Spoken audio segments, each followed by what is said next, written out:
E, gente, então, dando continuidade à nossa aula de propriedades dos compostos orgânicos, essa é a segunda parte. Então, como eu tinha falado, a gente vai começar pelos ácidos carboxílicos e, como vocês viram lá com a Gi, os ácidos carboxílicos possuem uma carboxila na sua estrutura, que é esse grupo aqui, né? COOH. Os ácidos carboxílicos possuem elevadas temperaturas de fusão e de ebulição, porque eles conseguem formar ligações de hidrogênio entre si, mas diferente dos álcoois, eles conseguem formar duas ligações de hidrogênio. A gente pode ver aqui, ó, que a gente tem duas moléculas de ácido acético, que é o ácido etanoico, e eles conseguem estabelecer entre si duas ligações de hidrogênio.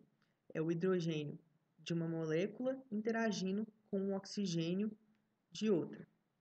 Então, lembra que o oxigênio tem carga negativa e eles vão estabelecer essas interações aqui com os hidrogênios que possuem carga positiva, né? E lembrando sempre que as ligações de hidrogênio são as mais intensas, são as mais fortes, né? E como os ácidos carboxílicos conseguem estabelecer duas, a temperatura de fusão e ebulição desses ácidos carboxílicos vai ser bastante elevada. Então, e como a gente pode ver, eles conseguem formar duas ligações de hidrogênio também com a água, portanto, eles vão apresentar elevada solubilidade, vai ser mais alta inclusive do que a solubilidade dos álcoois. E é muito importante lembrar que todas aquelas tendências que nós observamos, né, para os hidrocarbonetos, para os álcoois, de que quanto maior for a cadeia carbônica, menor vai ser a solubilidade, maior vai ser a temperatura de ebulição, então tudo aquilo continua sendo válido.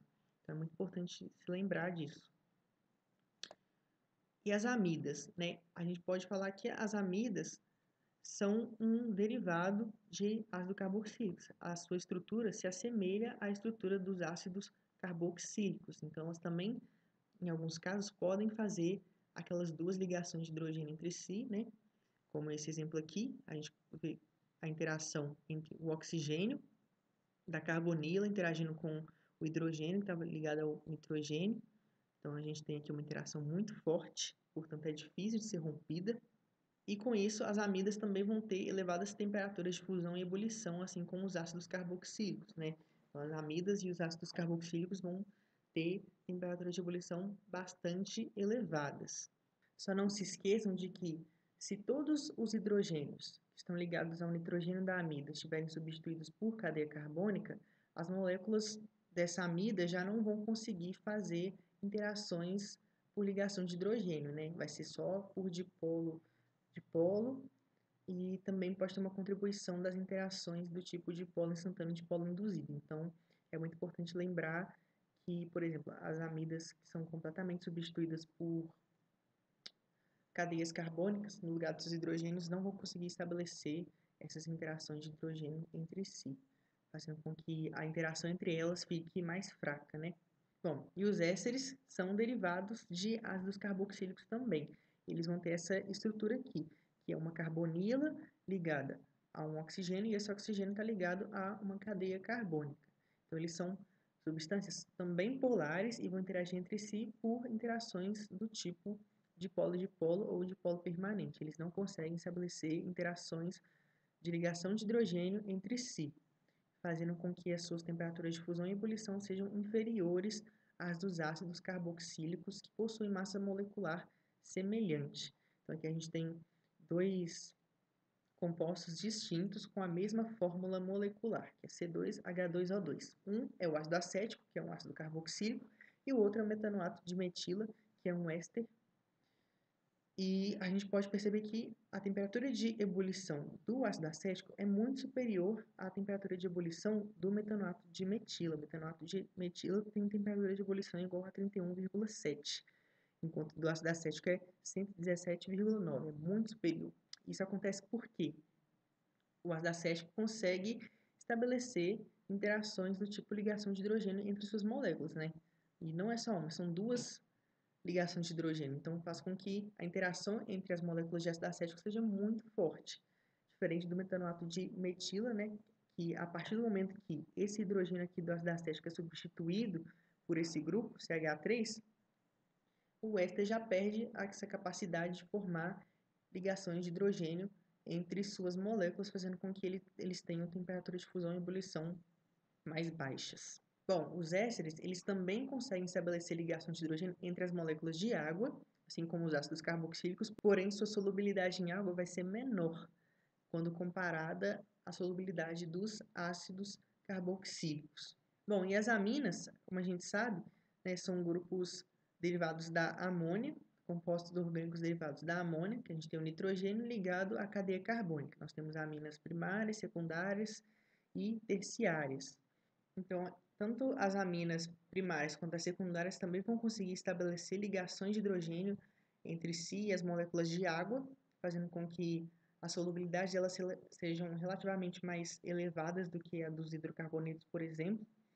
E nós temos que lembrar que as aminas terciárias, elas deixam de ter essa capacidade de estabelecer ligações de hidrogênio entre si, sendo que elas vão interagir a partir de interações do tipo dipolo-dipolo. E quanto aos aletos orgânicos? A gente sabe que os aletos orgânicos possuem átomos de halogênios na sua estrutura molecular, né, que é uma cadeia alifática ligada a um halogênio ou um anel benzênico ligado a um halogênio, né? E eles podem ser compostos por flúor, cloro, bromo ou iodo.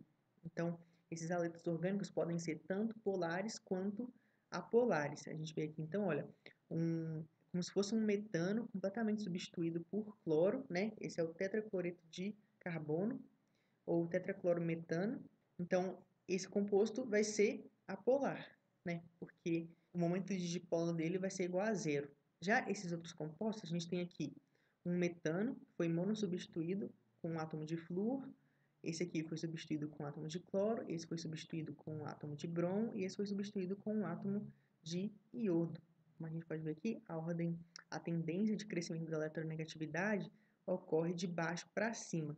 Então, quanto mais em cima tiver o elemento, mais fortemente ele vai atrair aqueles elétrons da ligação e vai polarizar mais aquela ligação e, consequentemente, polarizar a molécula. Então, isso leva a gente a pensar o quê? Que esse composto de flúor é mais polar do que, por exemplo, esse composto aqui de iodo. E é verdade, mas aí, analisando a polaridade dessas moléculas, né, de aletos orgânicos, a gente tende a pensar que a molécula mais polar vai estabelecer entre si interações mais fortes, né, do tipo de polo ou de polo permanente. E com isso a temperatura de ebulição delas vai ser maior.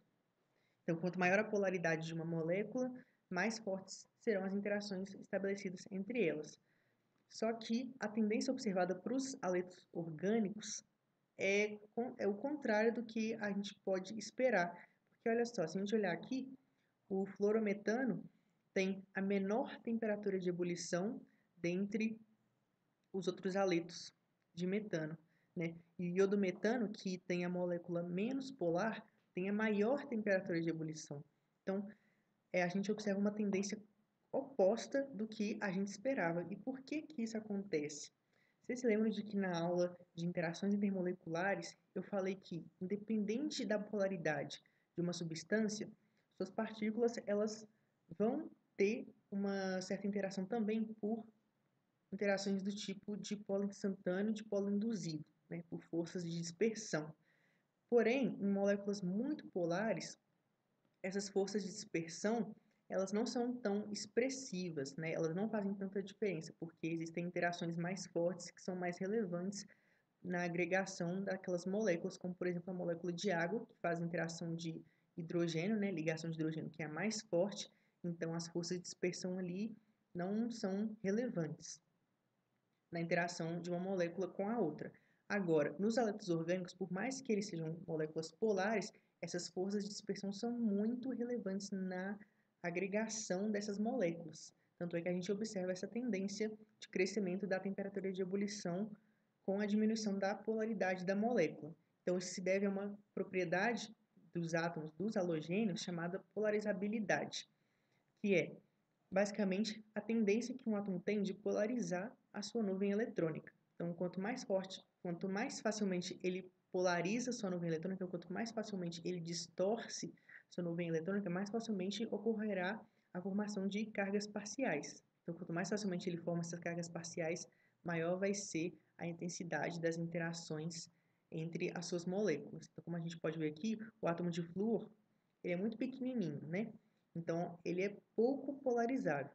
Então, a gente tem que lembrar também que a polarizabilidade aumenta com o aumento do raio atômico.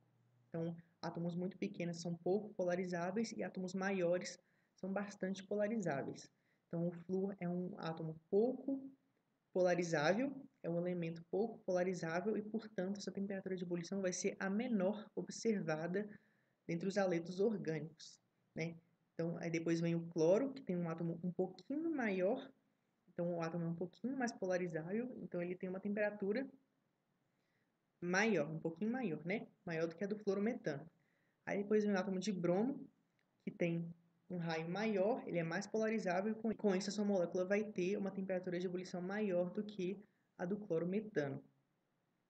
E, por fim, o iodometano, que tem o átomo de iodo, que é o halogênio mais polarizável, porque ele tem um raio bem grande, então sua temperatura de ebulição do iodometano, né, vai ser de 42,5 graus Celsius, né? Então, depende bastante como as forças de dispersão dependem bastante da superfície de contato entre as moléculas.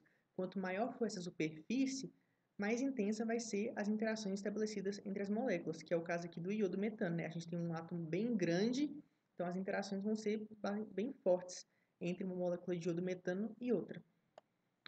E a gente tem que lembrar também que aquelas propriedades que nós vimos dos outros compostos também são válidas para os haletos de alquila, né? À medida que a gente tem um aumento da cadeia carbônica, a gente vai aumentar também a temperatura de ebulição. Então aqui a gente tem uma comparação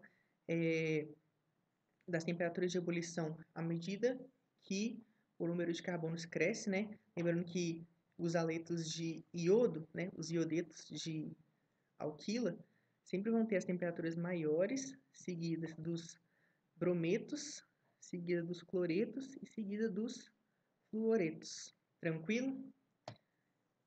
E também, né, à medida que se aumenta a cadeia carbônica, a gente vai diminuir a solubilidade desses haletos em água. Então, aqui a gente tem o iodometano, o iodoetano e o iodopropano, né? A solubilidade do iodometano é de 14 gramas por litro.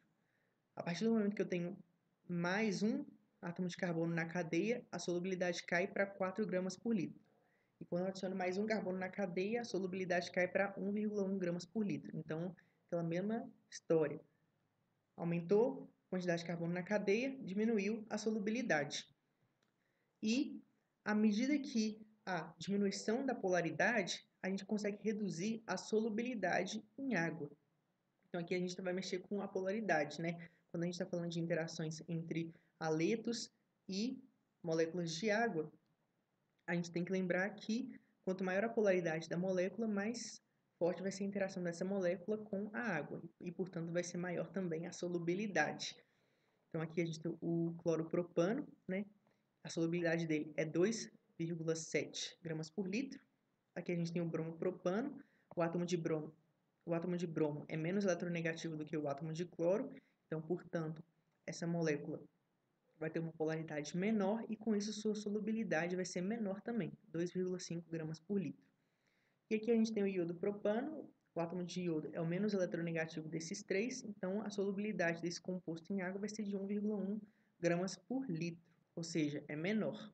E lembrando que essas substâncias que apresentam baixa solubilidade em água, muito provavelmente vão apresentar solubilidades mais elevadas em solventes pouco polares e solventes apolares. Então, sempre lembrar dessa tendência, né, essa diferença entre a solubilidade dos compostos em água e a solubilidade desses compostos em solventes apolares ou pouco polares, né, que sempre vai ser o inverso um do outro. Bom, então aqui a gente tem um exercício rapidinho, né?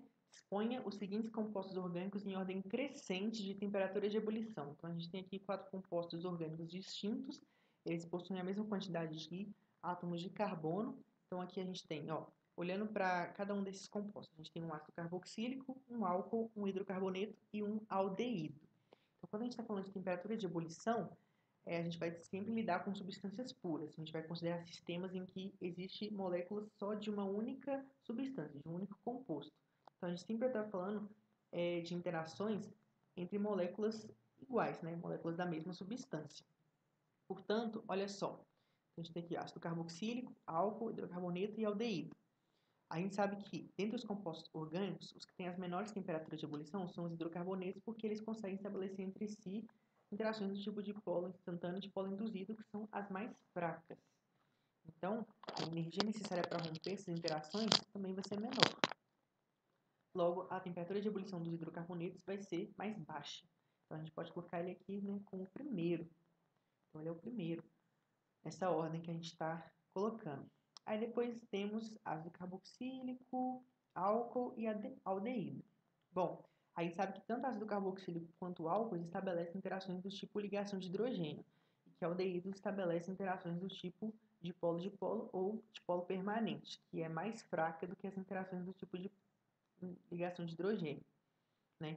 Então, as interações estabelecidas no aldeído é mais fraca do que as que são estabelecidas no álcool e no ácido carboxílico, portanto, a sua temperatura de ebulição também vai ser menor do que as temperaturas de ebulição do álcool e do ácido carboxílico, né? Então, ele vai ser o segundo na nossa ordem crescente de temperaturas de ebulição.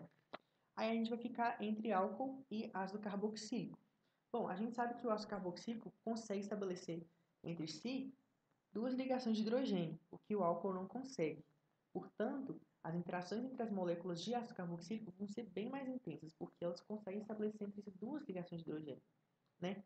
Portanto, as temperaturas de ebulição dos álcoois vão ser menores do que as temperaturas de ebulição dos ácidos carboxílicos, fazendo com que nosso terceiro lugar fique com um álcool, né, butanol, seguido por fim do ácido carboxílico, o ácido butanoico. Tem a maior temperatura de ebulição dentre os quatro que nós analisamos. Então, gente, é isso. Espero que vocês tenham gostado da aula. Quaisquer dúvidas que vocês tenham, vocês podem me mandar por e-mail. E até a próxima.